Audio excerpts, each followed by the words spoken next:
So till now, we have done in our chapter breathing and exchange of gases, human respiratory system, mechanism of breathing, respiratory volumes and capacities, and exchange of gases. Now today's topic is transport of gases, how transport of oxygen and carbon dioxide takes place in our body. And hope you're doing well with your studies and drawing diagrams properly. So now I'm just starting my topic, transport of gases. So in this slide, we'll study that how transport of gases takes place. So we all know that blood is the medium of transport of oxygen and carbon dioxide.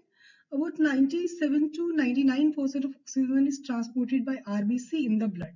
RBC means red blood corpuscles, which are having a wonder pigment which is known as hemoglobin, which readily combines with oxygen and leaves the oxygen where it is required, and remaining 1 to 3% is carried in dissolved state in plasma.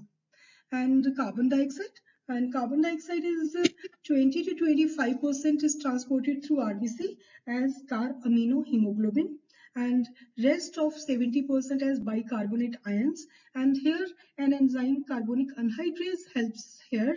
We'll study later about carbonic anhydrase, and 7% in dissolved state in plasma. Now we'll take one by one. First of all, we'll take transport of oxygen. Now, in transport of oxygen, hemoglobin is required. Hemoglobin is a red-colored iron-containing pigment present in the RBC, and it can bind with oxygen in a reversible manner. Just like it forms oxyhemoglobin and then leaves the oxygen at the tissue level, and hemoglobin again is ready to take more oxygen. And so each hemoglobin molecule, as it is made up of 1 iron and 4 globin proteins, means quaternary structure of protein it's there, and then it can carry a maximum of 4 molecules of oxygen. One globin part can carry 1 oxygen molecule. So each hemoglobin molecule can carry a maximum of 4 molecules of oxygen. And so binding of oxygen with hemoglobin is primarily related to the partial pressure of oxygen. So here some factors are which are useful in the transport of oxygen. First is partial pressure of oxygen. Second is partial pressure of carbon dioxide. Third is hydrogen ion concentration, and temperature are the factors which help in this binding.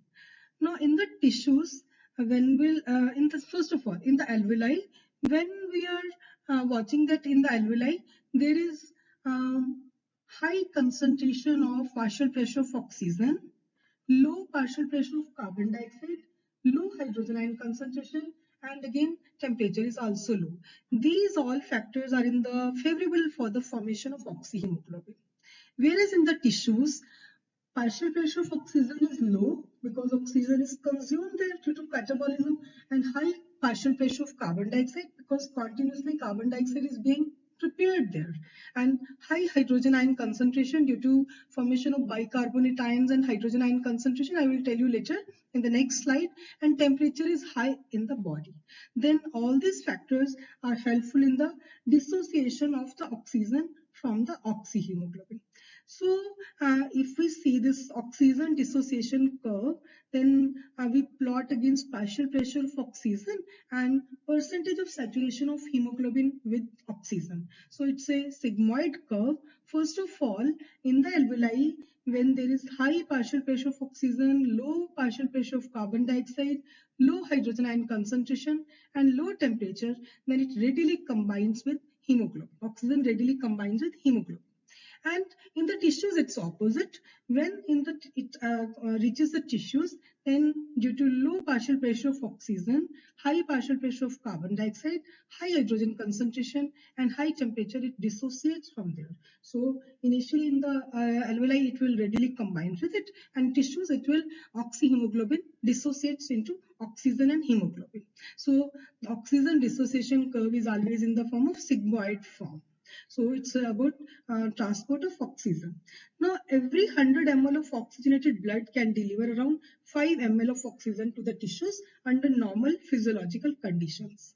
So you all know that when we go for blood testing, then hemoglobin is checked, and in hemoglobin, if the amount hemoglobin is less in our blood, it means it has less capacity to carry oxygen. So the disease anemia, it means that we are not able to do our activities properly. We are not getting energy from the food which we are taking in. So hemoglobin matters a lot in our oxygen carrying capacity.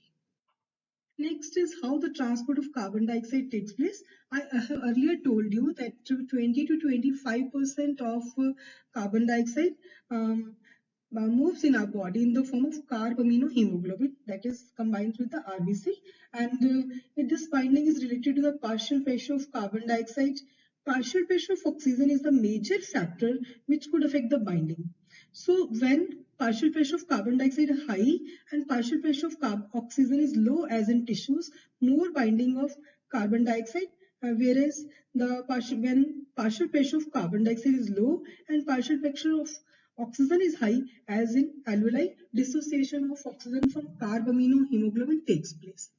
And one more form is that in the tissues, there is an enzyme is present, carbonic anhydrase.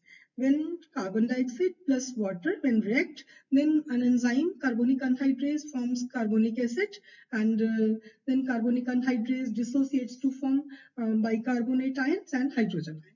So here's interesting fact is this, that this carbonic, in the presence of this carbonic anhydrase enzyme, 6 lakh molecules are formed in 1 hour. And if this enzyme is not present, then 200 molecules are formed in 1 hour. So the reaction is very accelerated, that is 10 million times accelerated. So the power of enzyme is incredible indeed.